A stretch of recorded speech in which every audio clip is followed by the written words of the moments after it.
Yes, hello everyone. Fáilte Rash Goody Cúilín Media. Welcome back to another episode here. Episode number 9, would you believe already, Aaron, of Cúilín Media. And myself, yourself, Matthew and Liam came together to create this. We've already got 8 episodes in the book and now we're ready for episode number 9. Apologies to anybody who was waiting for the pod to start at 8 o'clock. You had some delays, of course. Aaron, do you want to, was it the protest or traffic was a bit crazy getting home?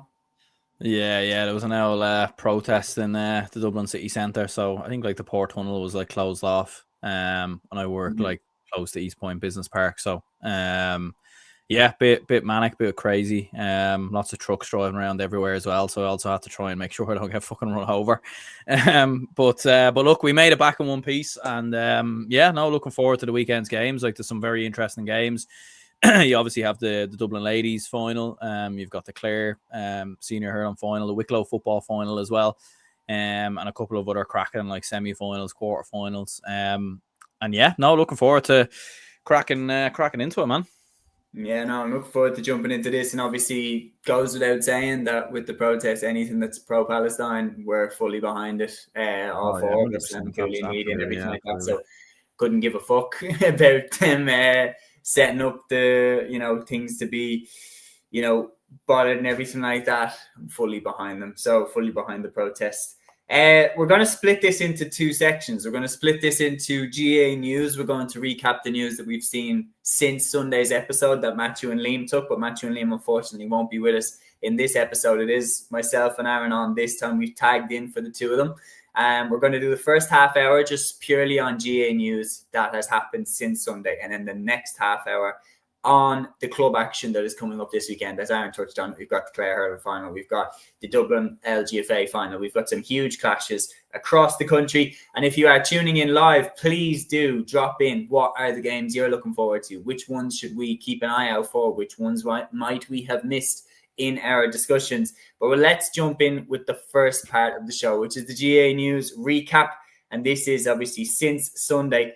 I'm going to go chronologically through kind of the headlines and everything like that. The first one, interestingly, goes back to the Ulster final of this year's championship when Armagh and Donegal had the scuffle at the end. It's interestingly, it's come out only now on Monday.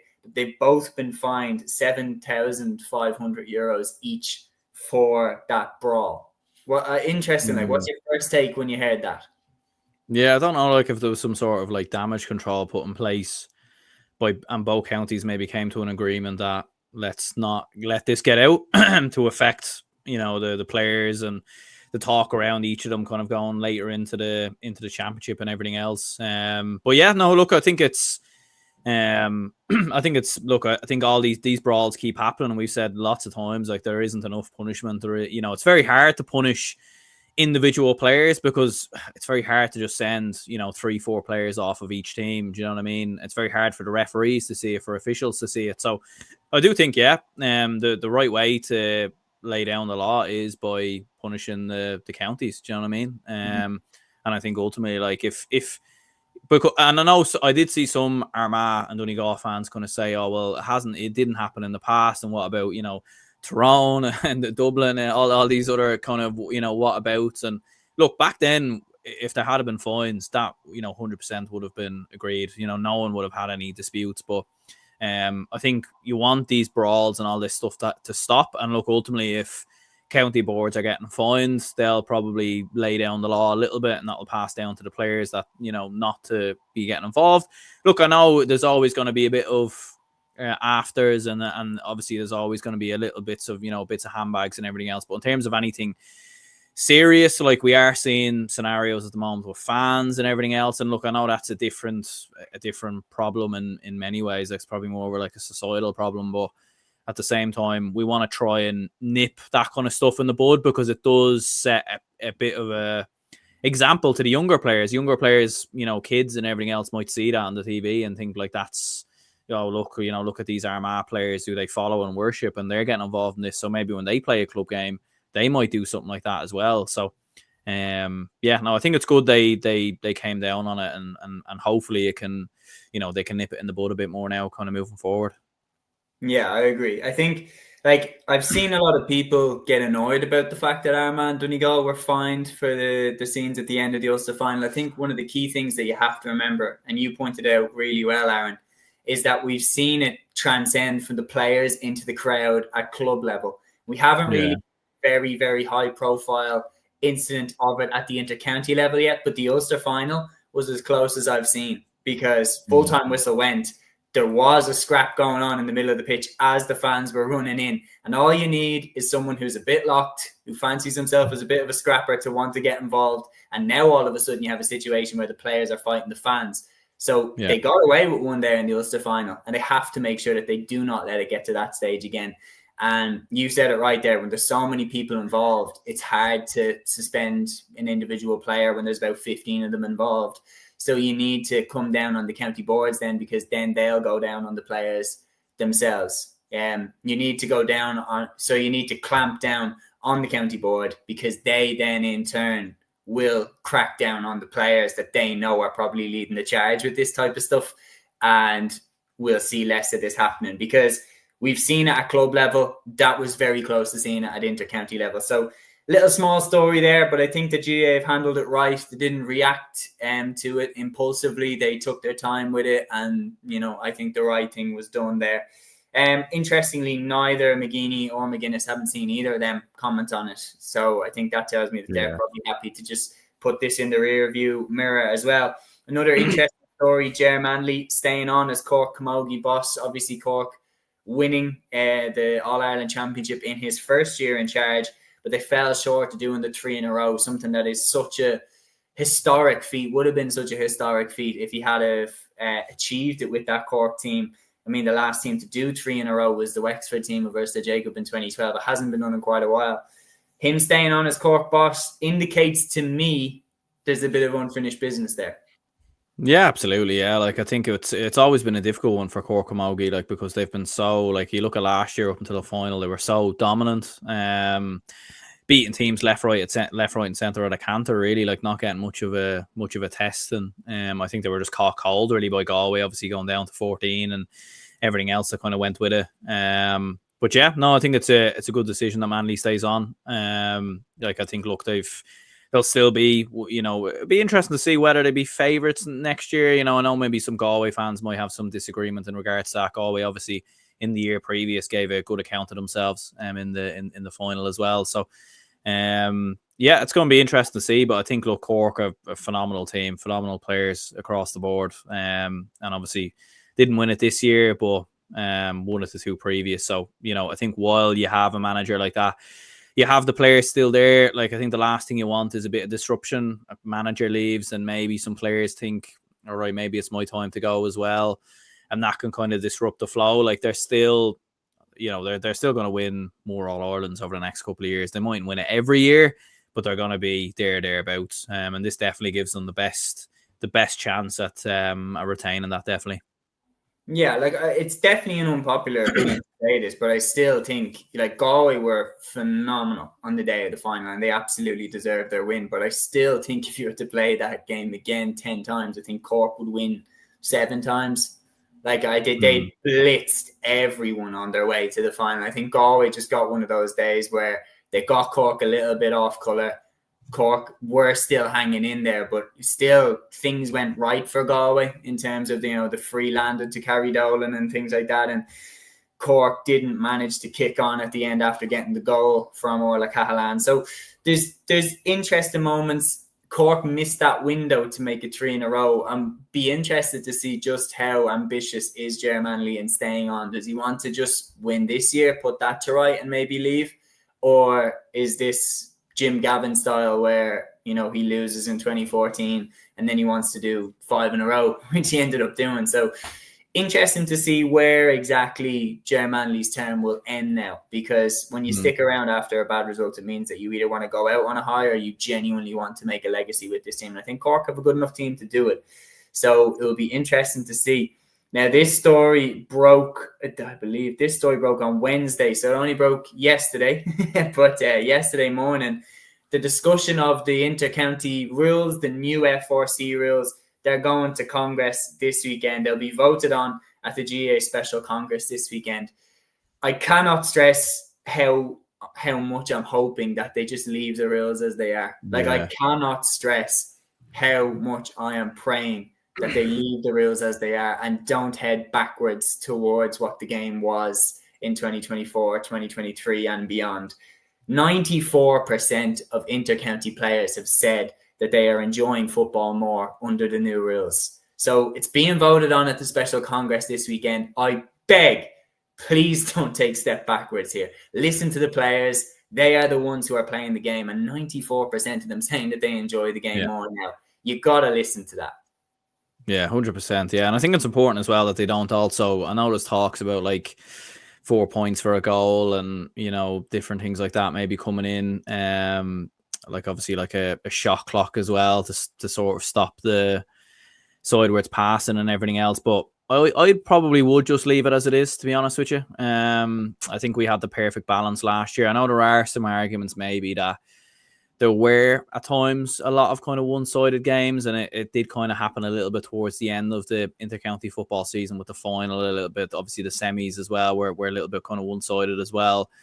I think, you know, that's obviously 1 year, so like it's one kind of sample that you look at. I think you keep the same for next year, and you know, obviously this year we had Meath getting to a semi-final, which maybe they overachieved a little bit as an example, and sort of getting to where they got to, you know, and obviously it ended up being a very comfortable win. But yeah, like I think keep it as it is. Let more teams and more players, more managers adapt to the rules, because let's not forget as well, like there was a lot of figuring things out with these new rules as well. A lot of teams probably didn't adapt to the new rules, like the likes of Dublin, the likes of Mayo. So I think changing too much again would put people off. You've seen even confusion around referees as well at the start of the league, and there was kind of things that were going wrong. So I think hopefully they can, they can just keep it as it is, and like and then we kind of just move on and look forward to next year. Yeah, there's no question about it. Like, it was just so much more enjoyable. Like, just going to the games. I mean, myself and yourself, I think the example that me and you have always picked is that Dublin Roscommon game in Croke Park, which was just absolutely so boring a couple of years ago. And the game has leveled up since then. Every game that was being played, there was, you know, you pick at 2-pointers and everything like this, and the amount of space. We got to see the best players in Ireland this year play at the best of their level. Players like David Clifford, Michael Murphy, they were given the space in order to strut their stuff and do their thing. And that's why you pay in, isn't it? Like, that's why you pay your ticket. That's why you buy yourself into the stadium, to see the masters at work. You don't want to see David Clifford with 3 defenders on him blocking down the space, and then, you know, a genius doesn't get to showcase their craft. You want to see something like what we saw in the 2022 All-Ireland final, where you had Shane Walsh at one end and David Clifford at one end, 2 wizards, you know, carrying the forward line for their teams. And that game was a superb example of, you know, a bit of an exception in what the old rules were offering us over the last 5 years, because most of the games were defensive. And the further down the divisions you went, where you didn't have, you know, the David Cliffords and everything like that, the more defensive and keep ball it was, and the more methodical every play was. Whereas now we're seeing, you know, teams like Offaly playing superb football under these new rules. You know, teams like Meath have really shot up now with these new rules and obviously made it to the semi-finals. So we're seeing a lot of progress. I would be hopeful, like you, that we keep what we had last year, because I think it genuinely was perfect. Interestingly as well, speaking of talent, there's no question about it. This guy always had talent, but Daniel Flynn has announced his inter-county retirement. I think, as a Dublin fan, I would say that you probably remember this as well. His point against Dublin in 2017, I think it was, where he was like on the sideline and he hit it outside of the boot over the bar. I remember his goal as well in the Leinster final of 2021, where he ran past about 7 Dublin defenders and stuck it in the top corner. There was no question about it. This guy had an abundance of talent. Like, he had an unbelievable level of talent. But as he retires, I feel like we could have seen an awful lot more of him. He was in and out of the Kildare team. You know, there were years where he wasn't there, and then sometimes he'd be, you know, coming in off the bench or playing a corner forward, and you wouldn't see that much of him, and then he'd be gone. But when he was at his best, he was an exceptional footballer. And, yeah, I'm glad I got to see him play because in terms of pure talent, like, I mean, it kind of reminds me almost of like Hatem Ben Arfa or someone like that. That like, yeah, when he was at his best, he was unbelievable. But unfortunately, that peak was a little bit too short. yeah. Like he's one of them players that probably in 10 years' time, like you know when they say like the streets will remember kind of type players. Yeah. I feel like Daniel Flynn is definitely one of them. He did have a lot of injury problems, I think, over the last couple of years. He was playing in the AFL for a while as well, wasn't he? So he's obviously, you know, he's had a couple of injury issues, a couple of knocks. He has been in now. I agree with you as well. I think like there definitely would have been a part for him to play next year, and I think given the fact that Dublin obviously didn't win the Leinster title last year, it does feel like Dublin can be gotten at more now. And obviously we'll see with Jared Brennan coming in next year how things go for Dublin in Leinster over the next couple of years. But he would have been a fantastic player, I think, to bring off the bench, you know, with 10, 15 minutes to go. Look, maybe he's had injuries and maybe he's been, you know, he kind of knows he kind of has been coming off the bench sort of last year. Maybe he doesn't want to be that type of player. He wants to play football. And if he's not going to be playing regularly, then maybe he just wants to step away. But look, only he knows. At the end of the day, might want to go traveling or something like that as well. He's obviously been around the block for a long time. He's given so much to Kildare as well. So it's probably one of them where the timing's maybe a little bit unfortunate because I think there is, you know, I do have a funny feeling there could be a Leinster title coming the way of Kildare. Possibly, you know, I feel like it could move around now over the next couple of years potentially. And I think Kildare are one of the teams that could be in the mix. So the timing's probably a little bit unfortunate from his perspective. But yeah, phenomenal player. Yeah, the point kind of near the Hogan stand 2017. That was, yeah, outside of the boot. Extraordinary. The goal as well. Some other moments as well. I remember even in the game in 23, I think he came off the bench and I think there was a couple of minutes to go and I think the linesman called it for the ball going over the sideline. And I remember I was on the hill. It didn't go over the sideline. That was the one that Glenn Ryan went kind of crazy about and was giving out about. But even then, Kildare were on for a goal there. Like he cut through like 2-3 players. And even in that kind of brief moment, you were kind of reminded, like, oh yeah, I forget how good this guy is. But yeah, no, it's a big loss for Kildare. But look, they do have plenty of young talent coming through as well, to be fair. They do. There's no question about it. Like the competition for places is very, very strong in the Kildare team right now. Obviously, Tailteann Cup winners. And I do think, like, you look at the Leinster Championship, I think we might be entering a period kind of similar to post-95 where Dublin had won an All-Ireland, but we're about to slip into a little bit of a dip. I think, look, hiring Jared Brennan, it could be the perfect antidote to the downward trajectory that we have right now. But, you know, when you look back, I don't mean to sidetrack this to Dublin's too much, but you look at, like, I mean, I read the book about the gap between 95 to 2011. Malachy Clerkin wrote it, and he was like, Mickey Whelan was the perfect man. Everybody at the time was saying Mickey Whelan is exactly the guy that you would have wanted managing Dublin after Pat O'Neill walked away after 95. And Mickey Whelan came in and couldn't change the trajectory of where the team was going. The players just weren't quite at the same level as they had been in previous years. And maybe we could see a case of that again. I hope not from a Dublin point of view. But what happened when that downward trajectory happened with Dublin was Meath rose up and, you know, dominated, won 2 All-Irelands in 96 and 99. Kildare made the final in 98. Westmeath won Leinster in 2004. Laois won it in 2003. Dublin came back and won it in 2002 and then 2005. And Offaly also won one in 97. But we saw about 6 years in a row where a different winner every year was crowned. So hopefully the Leinster Championship can kind of head back into that, where we see just an absolutely superb competition that it once was in the late 90s, early 2000s, where you could not pick who was going to win the championship, and whoever won it had earned it through tears, sweat and blood. Like it was. So it'll be interesting to see if it goes that way. But yeah, as Daniel Flynn retires, I think he goes down as one of those players that the streets won't forget. If you saw that point against Dublin in 2018 from the sideline, if you saw that goal against Dublin in the Leinster final where he went past about 7 players, if you saw that point from the sideline that he kicked outside of the boot, he goes down as one of those streets won't forget players. who else would you think goes down as a Streets Won't Forget player off the top of your head? Ooh. Matty Ford just jumped out there for some reason. I think he's probably a level above that though, a little bit as well. Do you know what I mean? Like I think he's a phenomenal. Well, Ford was amazing, but I feel like because he was playing for a county that wasn't competing regularly, I'd look maybe somewhere on that Wexford team, maybe even someone like Kieran Ling from that Wexford team, who was just awesome. His left boot was unreal, whereas Matty Ford did get most of the credit. Even Ben Brosnan as well, to be fair. I know he's still going. But even in that 2011 Leinster final, he was incredible that day. Trying to think of other players now who kind of like Stephen Bray was very good for Meath. He was very good.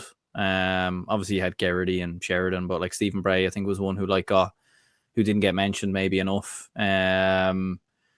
JP Rooney of Louth, even like kind of keeping on the Louth, or the Leinster track. He was kind of another one as well from all around that kind of similar time period. It's hard to kind of think of one for Dublin, but there was, I don't know if you remember Shane Ryan, who played for the Hurlers as well. Yeah, he was he wasn't kind of like a forward now, like he was kind of more around the middle, but he was more like a kind of like your real old school, no nonsense kind of type footballer. And I feel like he's one who doesn't often get mentioned enough, I think, when it comes to conversations about Dublin football, He was a super midfielder, like just pure power. But from a Dublin perspective, Streets Won't Forget. It is kind of difficult to actually pick someone who's like the Streets Won't Forget type. I think maybe Mark Vaughan that one year in like 2007, where he was kicking frees from everywhere. But Owen O'Gara maybe as well. He doesn't really kind of get put in the same bracket, doesn't he, of like your Connollys and Brogans and things like that, O'Gara, when he could keep his head, didn't get sent off. Yeah. For me, I think the biggest street. What the fuck is happening to my voice? Anyway, for me, the biggest Streets Won't Forget player in terms of just pure talent, Marty Clark. Like, oh my God, when that fella was absolute peak ability, 2010, just off that left boot, the way he could string the play together, he was absolutely unbelievable. Didn't spend his entire, prime playing for Down, but in 2010, he was just absolutely unmarkable, unplayable. And for me, that's my biggest one. That's my biggest Streets Won't Forget player. I think you can look at like players potentially like Emlyn Mulligan. Like Emlyn Mulligan was absolutely unbelievable for Leitrim. There's a lot of good shouts there. Declan Brown as well from Tipperary, I thought was unbelievable. Won an All-Star with Tipperary in 2003 when they were getting nowhere near the All-Ireland. So, I mean, what does that tell you about how good he was? And we actually have a third member. I didn't think Liam would be with us, but lo and behold. There we go. Liam, welcome to the chat. We're just talking about who the Streets Won't Forget, given now that Daniel Flynn is retired. Who to you jumps out? We're saying he's a Streets Won't Forget type player. Who jumps out to you as being a Streets Won't Forget type player? Jesus, yeah. I mean, Daniel Flynn, first of all, before I even mentioned that, like I loved watching him play whenever he was on the field. I can imagine you probably referenced the goal that he got against Dublin, the point he got from near the sideline, some of the scores he got. I'd seen him once or twice playing against Offaly with Kildare, and he was one player that I was always absolutely terrified about. Great player for Kildare, and we wish him all the best of luck in his retirement. Streets Won't Forget player. Jesus. I could be biased from an Offaly point of view, but Niall McNamee could be a player that stands out. Still going strong for Road in the club football scene at the right old age of 600. I know I'm joking. But yeah, no, players like that. Shane Ryan could be a player as well. That could be a big shout out as well. Let me think. Jesus, yeah, players won't forget. Streets won't forget players. Would it be wrong? No, I was gonna say Diarmuid Connolly, but yeah, nobody will forget him. I'm only saying that because I wish the skill. Yeah, no, it's only I wish we saw more of him in his career, but the Streets definitely won't forget him anyway. But yeah, no, he is. Daniel Flynn is probably the perfect description of that type of player. Great player on his day. Whenever he was on form, he'd take on 6-7 players and pop the ball over the bar like it's nobody's business. But it's kind of it's nice in a way that he got to end his career with something to win with Kildare. You know, he got to win the Tailteann Cup. But I'm not too sorry to see him retired. So we won't have to play against him anytime soon. But great player for Kildare. Yeah, no, he certainly was. And that brings an end to the GA news segment of the pod. We've run through all the news. It's a bit of a quiet week in terms of the GA. We don't have too much to discuss. Dublin is Great comes in with a question to kick us on nicely to the club section. He says, who do you think will win the Dublin semi-finals on Sunday? Of course, they are a doubleheader live on Dubs TV. We're going to jump in now and give the games a little preview. Aaron, just in general, before we move on, what have you made of the Dublin Championship so far this year? I think it's been predictable in some ways. I think it is. I think there is I've seen someone on Twitter even say it is kind of the same clubs getting to the semi-finals in hurling football, and even in like ladies football as well. Like you've Kilmacud Crokes in there as well. Like there is kind of like a few clubs at the moment who are just very, very dominant. And it seems quite hard for the other clubs to make up the ground. Like I think you have like a top 4 probably clubs in the country right now. You know, like, and that's Ballybowden, Cúilín, Na Fianna, and Kilmacud Crokes, and it feels like everyone else is trying to, you know, kind of catch up. Like you've obviously got Luke and Sarsfields in hurling who are doing all right and everything else. But look, yeah, like there has been some very interesting games. Like there has been some cracking games, to be fair. But I think up until this weekend now is where it will really kind of kick into gear. I think a lot of the other games, like Na Fianna Ballymun was a great game. Don't get me wrong. Like Na Fianna clawing back an 11-point deficit, but like Crokes cruising through the quarters, very, very comfortably. Cúilín obviously the same as well. But this weekend, I think with Crokes and Na Fianna and Ballybowden versus Cúilín, like I think we're going to have some 2 cracking encounters, and looking forward to getting into them. Yeah, no, absolutely. They are the 2 semi-finals. Ballybowden St. Enda's against Cúilín, followed up by Na Fianna against Kilmacud Crokes. It's just going to be unbelievable watching it. But you are right. There is very clearly now, I personally think that Kilmacud Crokes are going to beat Na Fianna. I actually think they're going to beat them surprisingly easy. I really do. Like I think you look at how Ballybowden beat Na Fianna in round 1, 4-23 to 3-9. Now I know that every game is different, but you watch how Kilmacud have just torched everyone around them. I get Na Fianna could make this difficult for Crokes. And do you know what? I do kind of take back what I said about them winning easy, but I do still think that Crokes will win. I think that Na Fianna can make it difficult for them. You look at the players that they have, the likes of Owen Merchant, the likes of Keelan Sexton and their forwards, they can cause them problems as well. But I strongly believe that nothing will stop Kilmacud getting to the final. The other side is where it's interesting, because Cúilín obviously defending champions, but they haven't been pushed to go to the well yet. Like Lucan did well against them for a half, then Cúilín came away and absolutely blew them out of the water in the second half. But they haven't been forced to go to the well the way that they were forced to go to the well, multiple times along their journey to the All-Ireland last year. Ballybowden are hungry. There's actually not that many players left in the Ballybowden team from their All-Ireland winning days. Like obviously you still have Colin Pascal there, but like Robbie McDade isn't playing this year. Paul Durkin, who was the goalkeeper that year, he's long gone. Like players who were crucial to that team, like Bob Dewan, Michael Darren McCauley, they're not playing anymore. This is a very new Ballybowden St. Enda's team. And I actually think they definitely will have more hunger than Cúilín will to get this win. I strongly believe that. It's just a question of, are Cúilín still too good to be dethroned? But you look at how Ballybowden have absolutely annihilated teams in their path, including Na Fianna. It's really, really hard to say that Bowden won't do it. But yeah, just then the last time they played Kilmacud, they got absolutely wiped in the final. So it's difficult, man. It's really difficult. Let's start. We're going for the neutral first. We're going with the man who probably couldn't give less of a fuck who comes out with the Dublin Championship. We're going to you, Liam. Well, Ballybowden St. Enda's versus... Actually, no. You know what? We'll go with Na Fianna Kilmacud Crokes first, because I do think that's a little bit easier to call it. I think we're all going for Crokes to win. But then the question is, can Na Fianna beat them? And if so, how? Look, without sugarcoating it, I think Kilmacud will win this game, and it's no disrespect to Na Fianna. I just think Kilmacud Crokes, after the way they lost the final last year, they were All-Ireland champions just a couple of years ago as well. I still think they're probably maybe the strongest side in the Dublin Championship, but I wouldn't be writing off Na Fianna just yet. You don't. I think it'd be very wrong to overwrite a team that came back from 11 points down in a quarter final.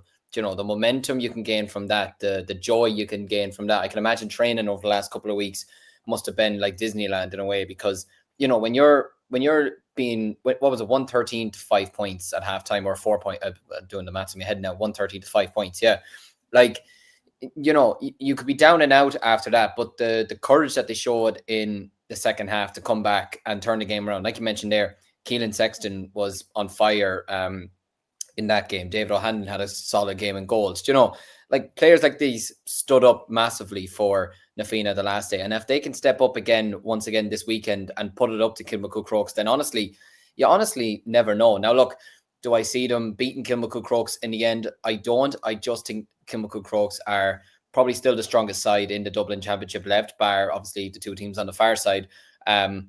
Like, I feel like the other game probably is a harder one to call, but I certainly wouldn't be writing off Na Fianna just yet. I think any team that's coming back from 11 points down in a quarter final, showing that much heart and desire and passion to get themselves back and keep themselves in the championship, has every right to then go forward and have a swing at Kilmacud Crokes. Still have absolutely no fear of them this weekend whatsoever. But yeah, look, I would probably be sticking to it. I think Kilmacud Crokes should about have enough. With regards Ballyboden and Cúilín, yeah, it's like you mentioned there, Cúilín probably haven't been tested the way you'd hope this year. Look, like Kilmacud Crokes, they both had fairly standard quarterfinals, to be honest. What did they put? 420 past Clontarf was at the last stage. You know, a huge scoreline to put past them. And then you look at Ballyboden's game, I think it was fairly tame, if I'm led to believe, compared to the other games in the quarterfinals. Anyways, what was it, 11 points to 1-5 or something like that. But that just shows how good Ballyboden's defense is as well, that they're only conceding 1-5 over the course of 60 minutes. And was it only 2 points or something like that they conceded in the second half as well? Do you know, like that?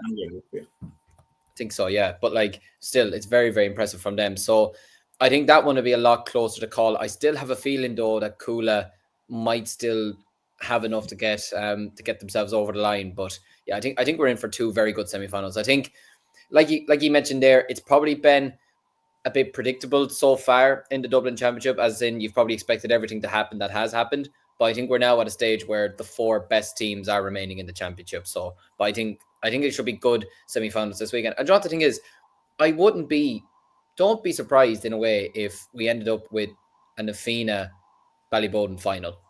You know, it could just be one of those weird weekends where everything goes wrong. There's meant to be bad weather as well. There's bad weather anyway, but there's meant to be bad weather over the weekend. You never know. Could that play a factor? We'll just have to wait and see. But that definitely will play a big factor. There's no question about it. Aaron, what do you think with the Na Fianna Crokes game? What are you expecting?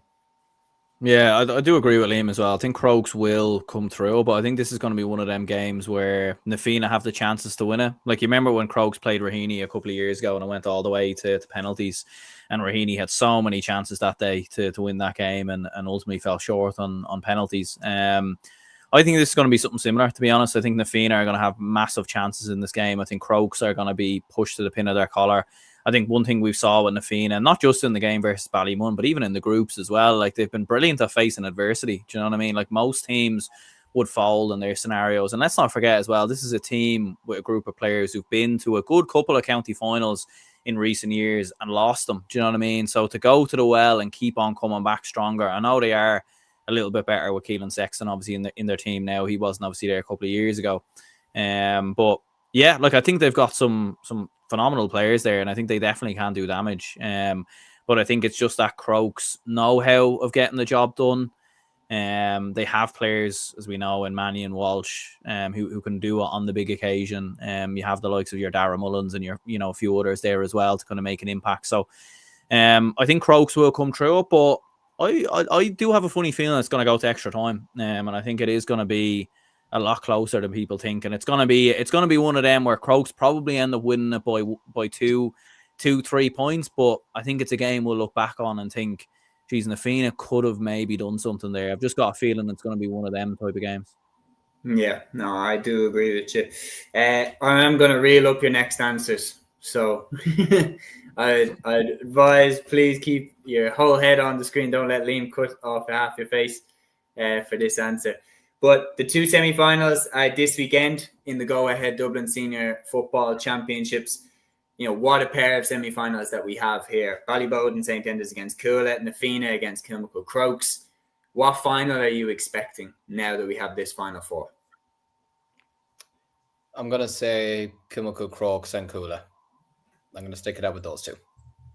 Aaron?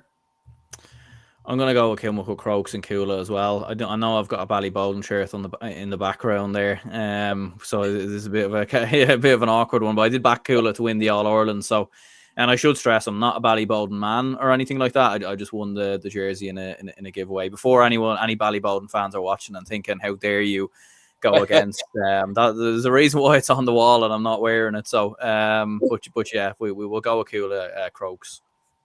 Yeah, both are good answers, no question about it. Kilmacud Crokes and Cúilín were in the Dublin final last year against each other for a reason. There are two teams that have won the All-Ireland in the last 3 years. Two of the last 3 years have been won by those two clubs. So it will be a huge final between the two of them. I personally actually am going to shade it to Ballybowden, though, on that semi-final against Cúilín, because I just think since Cúilín won the All-Ireland, they haven't been pushed to go to the well the way that they had to when they went on their All-Ireland winning run. And I think if Bowden are in the fire with them, I think Bowden have more hunger to get it done. A lot of the players that were part of that All-Ireland winning team have now stopped playing with the team, like Michael Darmacawley, like Conor Keeney. They're not, they're key men anymore. It's a very new Ballybowden team. It's a team that want to cut their teeth at an All-Ireland push. And I think if they can beat Cúilín, it would serve as, in my opinion, just as important a win as Cúilin's win over Kilmacud Crokes was last year in terms of giving them that belief that they can kick on and go further. So I'm going for a Ballybowden Kilmacud final, but it's going to be really, really interesting to see how it goes. Anyway, we're going to move on further. Dublin is great asking, Séamus, are you on commentary for this game? I'm unsure yet if I'm on commentary for Sunday, but I know for a fact I'm on commentary tomorrow for the All-Ireland, but for the Dublin LGFA final between St. Sylvester's and Kilmacud Crokes. And that brings me on nicely to talk about that game. That game is tomorrow night in Parnell Park at 7:30. We discussed this before on the pod, so we won't go into as much depth. We did a full breakdown on the last pod on Thursday, but it's going to be a cracking game. I mean, you've seen last year's final between the two teams. Kate Sullivan was unbelievable, and Sylvester's pushed Kilmacud in a way that they haven't been pushed in Dublin for so long. And you were looking, thinking, God, Sylvester's here, Sinead Ahern, Kate Sullivan, this is their day, everything like that. And Kilmacud just found a way to get through it. There's no other way to put it that their know-how got them through. Their know-how got them through. And to be honest, from being there that day, maybe it's a little bit harsh. Maybe it's because I was rooting for the underdog. But when a team fails cleverly? Yeah. You consistently fail. Danielle Lawless had the ball for Sylvester's plenty of times, and she's one of their key operators of going from defense to attack, and she's so fast, and every time that she had the ball she was being fouled but not enough to get a free, and definitely not enough to get a card. And the sales manager was right beside me on the sideline, and he was losing the plot. He was like, how can you not see that this is a tactic? Dublin Great says, is that on Dubs TV? It is indeed. It will be live tomorrow night on the Dublin GA website. Do have a look at it because it's going to be some final. Aaron, I'll go to you first. We mentioned the grain of rice last year between the teams. Now Lauren McGee isn't playing. And I mean, she's worth a bag of rice to Kilmacud Crokes, let alone a grain of it. So could that be a difference, or are Kilmacud just too strong? Because up until this final, especially the semi-final, they walked through Thomas Davis. Yeah, it's hard to know really. They've looked so dominant. They've been so comfortable. As you said, the last day versus Thomas Davis, they hardly put a foot wrong. The game was over very early, obviously with the 2 goals quite early on. So they were very, very dominant. Yeah, I think it's an interesting one. Sylvester's obviously got brought to extra time the last day. They had quite a lead, and then they were obviously pegged back against Clontarf, I think it was, going to extra time. So it's a hard one to know. Like I still think Crokes have enough. I do get what you mean. Without having Lauren McGee in there, like that obviously is quite a big sort of player to obviously take out of the Crokes kind of team. And obviously Sylvester's pushing them very, very closely last year, pushing them like to the pin of their collar, really. It's one of them though where like Crokes would have learned a lot from that as well. At the same time being pushed so close. I know Sylvester's will come in with confidence and feel like they'll have a chance, but I think Crokes, in the areas where it went wrong for Crokes, I think they'll be able to plug them gaps and fill them holes. And I think Crokes overall will still be too strong to get, and getting over the line from what I've seen of the championship so far. I know obviously you're backing Sylvester's obviously to get the job done and look. Yeah, and obviously you were there in the flesh last year. I wasn't, so you're probably a better judge of it, to be fair, than me. But I think from what I've seen and the clips I've seen, I still think Crokes will have enough to do the 4 in a row.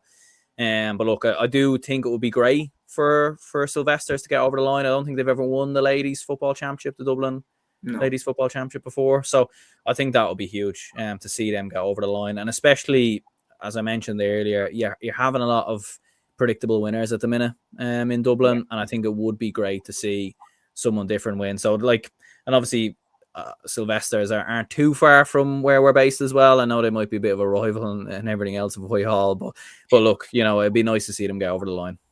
Yeah, my cousin Luke, who I started to play on GA pod with, he's a Sylvester's man. So there's a little bit of family bias there and everything like that. But no question about it. Like, it would be great to see a new winner. And on top of that, it would be great to see the likes of Sinead Ahern, Niamh McAvoy still playing with Sylvester's. Like, they're Dublin legends. Like, it would be great to see them get their hands on a county title. But it's going to be hard to move Kilmacud, isn't it, Liam? Yeah, no, I can't see Kilmacud being beaten, to be honest with you. I still think they're the strongest side in Dublin. And I like the way you phrased it there about, how a team knows how to foul the right way. When a team is so used to winning, they have this sort of there's this mental block in a way for teams that haven't won before, where they're just not quite sure how to get over the line in these types of games. Whereas Kilmacud Crokes, they do know how to get over the line in these types of games. And yeah, look, I've predicted them to do big things this year. And yeah, I think they should have enough anyways. It's great I think it's great as well that it's on a Friday night in Parnell Park as well. It gets its own separate occasion. There's something about, I don't know what it is, even watching the Dublin Hurling final last year on the Saturday night, there's just something about a county final at night time under the lights. I don't know what it is. There's just a bit of so intense. It's so intense. You're down the sideline. You were like, fucking hell. Like you had the urge to run out on the pitch and try score yourself. It was just. Oh, I felt like that in Crow Park last year, let me tell you. But yeah, no, I think Kilmacud should win it out anyways. I think they're still the strongest side in Dublin. I still think they're probably one of the strongest sides in Ireland at the moment. And yeah, no, I think it'd be great, like you mentioned there, if we don't have, I wouldn't say predictable, because I think there's two very, very strong teams, but I think I would agree with you there. I think it'd be great if we don't have the predictable win this weekend, but I just can't see it happening. I think Crokes are just too strong, to be honest. Yeah, no, I think they probably will shade it, but I am still going with the underdog. I am still backing the underdog. And look, we tend to focus in on times where a team fell short and then came back the next year to beat them. Like, let's say, Tipperary 2009 falling short to Kilkenny, coming back in 2010 and turning them over. But we tend to overlook times like, I don't know, for example, Galway in the All-Ireland final, first day out in 2012, drawn with Kilkenny before, getting the living daylights bet out of them in the replay. Like, we tend to overlook those examples because, it's the big dog winning, it's the favourites winning, and that doesn't tend to go down in history. So there is a chance that Kilmacud just come out and annihilate Sylvester's. I'm not dumb to that. There is a chance that, I think, again, there's only 3 ways this goes. Either Kilmacud win narrowly, Sylvester's win narrowly, or Kilmacud annihilate them. I think that they're the only 3 things that can happen here. Smart Parents 812 here says Dublin Senior Football Championship predictions. I've gone with Ballybowden to shade it against Cúilín and Kilmacud to beat Na Fianna. The 2 lads have gone with Kilmacud to beat Na Fianna, and I've also gone with Cúilín to beat Ballybowden. But we're going to move on now down to Cork, and it's a pity that we don't have Matthew on the pod for this, but probably right as well, because he wouldn't be able to say anything really, because it's about Sarsfields against the Bars, and then in the other semi-final, Blackrock against Middleton. We'll start off with Sars against Finbars. Obviously, last year's defending Cork champions, Sarsfields, had an amazing run, got to the All-Ireland final. Just wasn't their day against Na Fianna, but they had an amazing year, beating Ballygunner, of course, in the Munster final. It was an incredible performance. Up against the Bars, who have the likes of Damien Callan, Brian Hayes, a lot of superb players in there. That's going to be some game. Aaron, I'll go to you first. Yeah, absolutely. It's going to be a cracker. And especially after last season, obviously with Sars getting over the line, coming through Munster as well. They obviously, I know Matthew was saying previously, kind of on here as well, it hasn't been smooth sailing for them. I don't think they came through their group in a seeded position, so it's been a little bit tougher for them in terms of coming through it. But yeah, as you mentioned, like some of the players that play for the Bars, and Brian Hayes and the Catalans and a few of the others as well, like they've got some serious players in there as well, some serious talent that the Bars have got. But like obviously having not watched too much Cork Championship this year, it's probably hard for me to give an exact prediction. But I don't know though. Maybe with Sars is struggling a little bit, there could be an old upset on the cards there. Maybe the Bars. I don't know if I want to say, because I put 2 and 2 together and realised, looking at the throw-in time, it's on Sunday at 3:45, so we probably won't have Matthew for the weekend review show. So we're in trouble again, boys. Liam, your take on that? There's going to be some contest. Yeah, absolutely. The two Cork semi-finals, I think, are two absolute crackers. I think you've got the 4 best sides in Cork going at it this weekend. I mean, you have four teams who've all won championships over the past 5 years, which is just fantastic to see as well. It just shows how competitive the Cork Championship is. Yeah, and look, that's the truth. Sarsfields maybe haven't been going as well this year as maybe they have over the past 2 years, to be honest with you, in the Cork Championship anyways.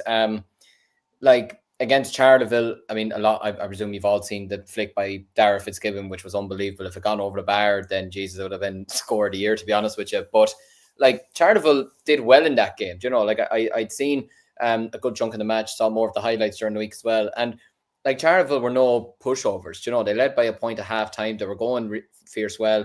It's just Sarsfields had that bit of experience, that little bit of grit that they've had over the last couple of years, and they got themselves over the line. In the second half. Colin McCarthy did well. Jack O'Connor got 5. I think, did he get 4 points? No, I think he got 5 points in the end or something like that. Like they all kind of stepped up in the second half. But that's the thing. It might do them no harm having not been seeded and getting themselves a quarterfinal, getting themselves an extra game. But like you said there, when you're going up against Brian Hayes, it was probably arguably one of the best. Well, he's one of the best corner forwards in the country. Some would argue he is the best corner forward in the country. He's someone that will have to be tightly marked to the absolute every second of the match this weekend. But I'm expecting a good contest. But I still think Sarsfields, they've been going well over the last couple of years.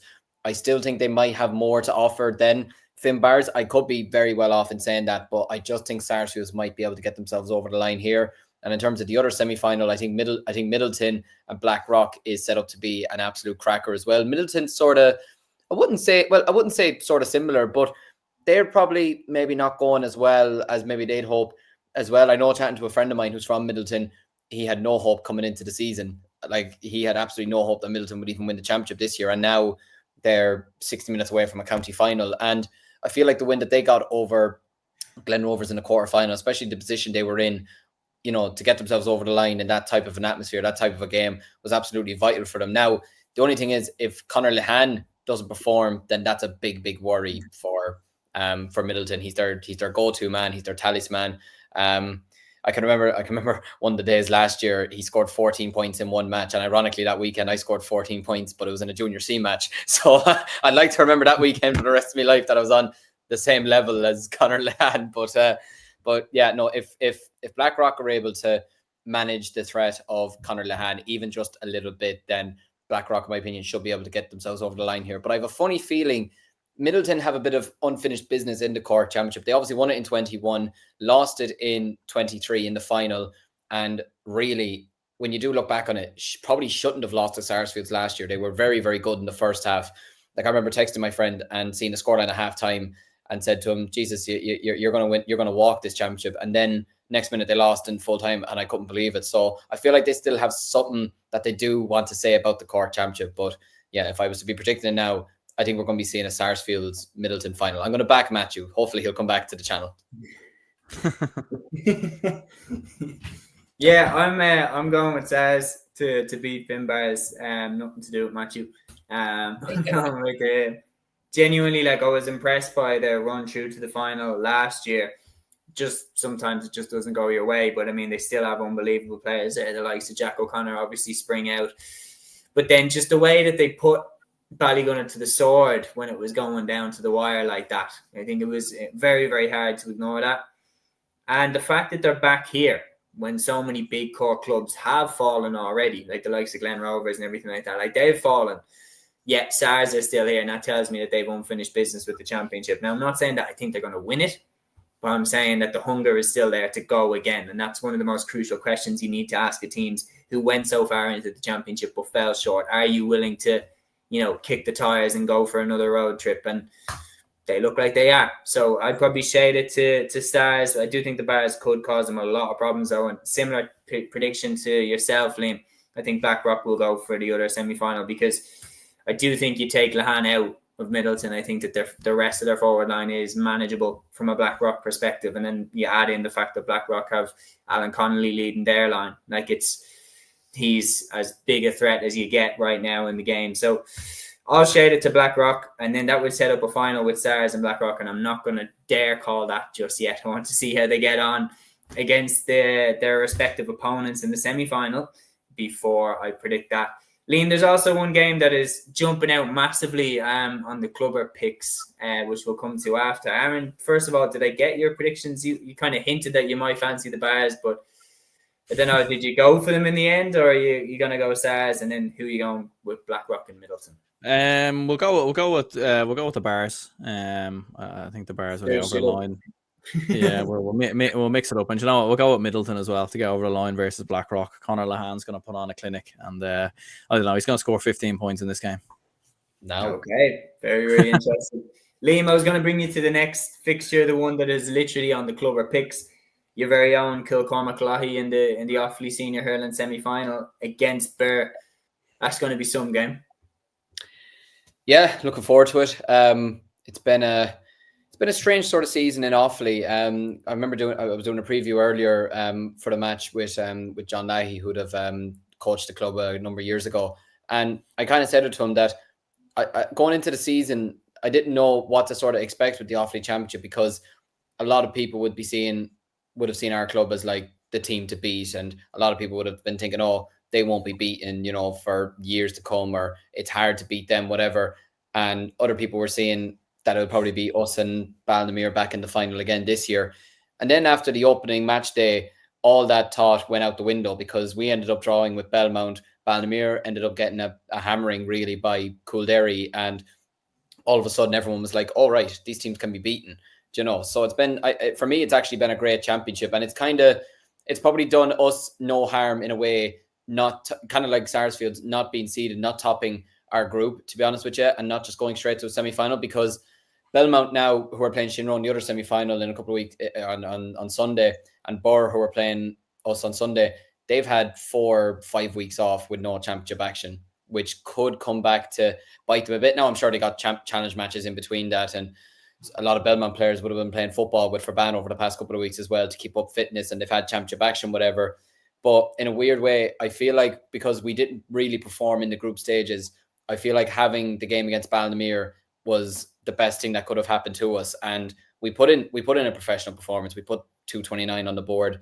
Their 317. Their 3 goals came when the game was out of their reach anyway, and it was 2 21-yard frees, which we'll have to defend better, which I do know about that. But they came at a stage when the game was already over. And look, a lot of people be looking at this weekend thinking, oh, we have the strength and depth, or we should win this game, whatever.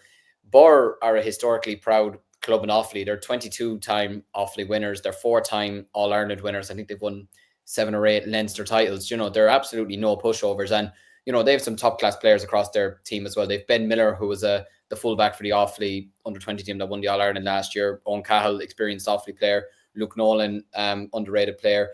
They've Barry Wheelahan managing them this year, who is a out and out absolute mentality monster. You know, should have won them the title in 2019, and he'd be gunning to win it this year. So for me, it's still a 50-50 game. With the weather as well, it could play a factor. It genuinely could. Now, look, do I think we will get over the line? I do. I'm going to back us to get ourselves to the final, but I don't expect it to be anything like the scoreline that we saw in the game against Baldomere. I think it'll be a lot tighter. I feel like Burr will not be as intimidated in a way by us that I felt maybe Baldomere sort of were. And they're going to have a right crack at us, to be honest with you. So I think it should be a cracking game. Really looking forward to it. But I do think we'll get over the line there. In terms of the other semi-final, Belmont-Shinrone.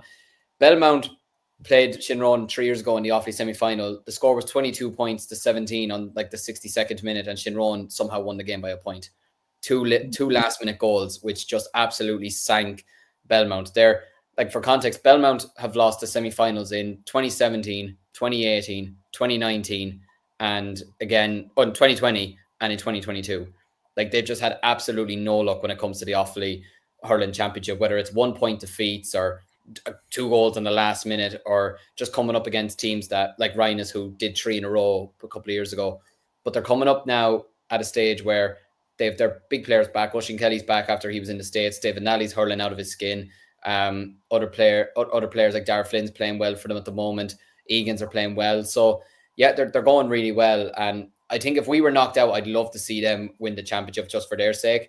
But Shinrone have been hurling really well. They came back from 10 points down against Cúilín, showed a lot of bottle to turn the game around the second half. They have some top class players in their team as well. Killian Sampson is having the season of his life at the moment at centre back for Shinrone. Had a great season for Offaly. So Bailey O'Brien's going well in the forward line. They have Jason Sampson, who was Offaly captain for a couple of years. So if I was to call it now, I'm actually going to back Belmont to reach the final. I think it'll be a first ever Offaly final appearance for them. And the final's on TG Carr as well in a couple of weeks, which is great to see as well. But yeah, I'm going to back Belmont to reach the final, and of course I'm going to back us to get to the final. Hopefully come Sunday evening or Saturday evening, I won't be eating humble pie. But yeah, no, it should be good. Aaron, looking at the list there, just before I give my final games to look at before we wrap up the show, is there any more that you have your eye on this weekend? Yeah, well, look, I think the Clare Hurling final definitely deserves a mention there. Like, I think it's going to be a historical game in many ways, because, like, when you look at when both of these two last won a county title, like Cloney Quinn haven't won it since 1942, Eero Guinness haven't won it since 1990.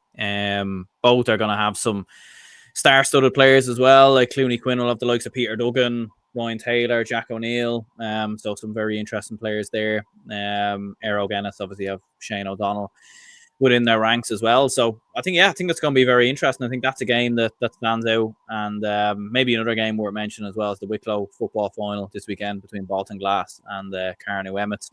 Carnew Emmets haven't won the Wicklow Senior Football Championship since 1973, and they're actually on for a historic double there as well. Bolton Glass haven't won it since 2020. So two interesting finals worth keeping an eye on this weekend. Do you have any picks for who you think is going to win? So for the Clare Hurling final, I'll go with Cloney Quinn, mainly because I think I've said on this show a million times, but and I said it very early on as well. I'm not just jumping on the bandwagon, but I had a lot of people saying to me that they were going to win the Clare Hurling title. I hadn't probably even heard of the club until that point, in all honesty. And yeah, here they are doing what they're doing. So we'll go with them. And in terms of the Wicklow Football Championship, like it's obviously very, very hard to call and predict. I'll be lying if I said I knew a huge amount about these two. But I do think Bolton Glass, like they've been to a couple of the last finals. And obviously they lost to Tinahely a couple of years ago as well. So they would be the favourite, so I would be backing them. But at the same time, I think when Tinahely beat them a couple of years ago, it was their first county title since the 80s. So there is a bit of a precedent there, maybe kind of allowing clubs to win their first county title in a long time. But go with Bolton Glass to get over the line. And just another game that came to be there, actually, in the Piershig versus Kilmallock in the Limerick semi-final as well, I think is going to be an absolute cracker. Like, I think the Piershig have been to 6 of the last 8 finals or something like that, winning 3 or 4 of them. So like they've been very, very dominant.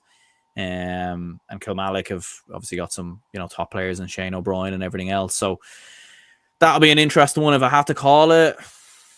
I still think the Piercing might have enough, you know.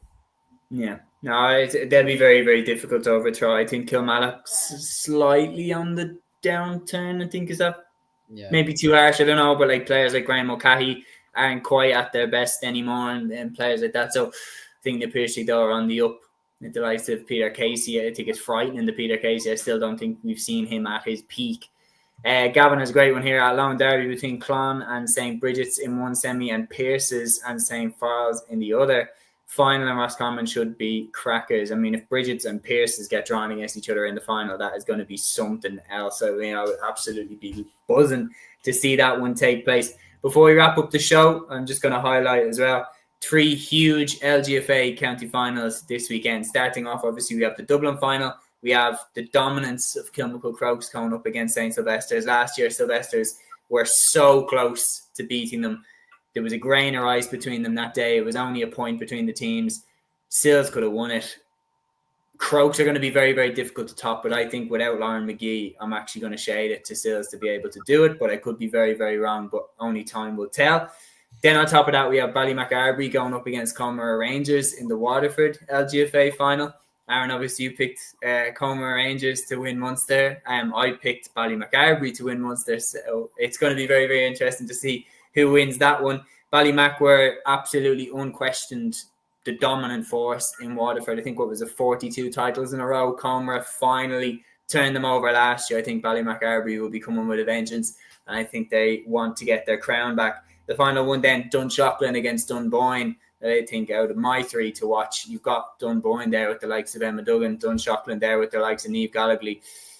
Serious Mead star power in both of those teams going up against each other in the final. I think whoever comes out of that shouldn't be slept on in terms of their chances of putting it up to whoever comes out of the Dublin final. I think that's the second most likely then to go on and win Leinster and kick on for an All-Ireland potentially. Obviously, you'd have to beat Kilcare and Clonberne, I think, to do that. But that's what I'd pick as the 3 LGFA county finals to watch this weekend. Only time will tell how they'll go. But yeah, lads, pleasure again. As always, we have previewed another weekend of GA action, and we've also discussed the latest of GA news. Fair play to you for getting back on time, Liam. And yeah, until Sunday's episode, we'll be back with you on Sunday at 8 p.m. Until then, enjoy whatever county game or club games you get to, and we'll speak to you all then. Instinct.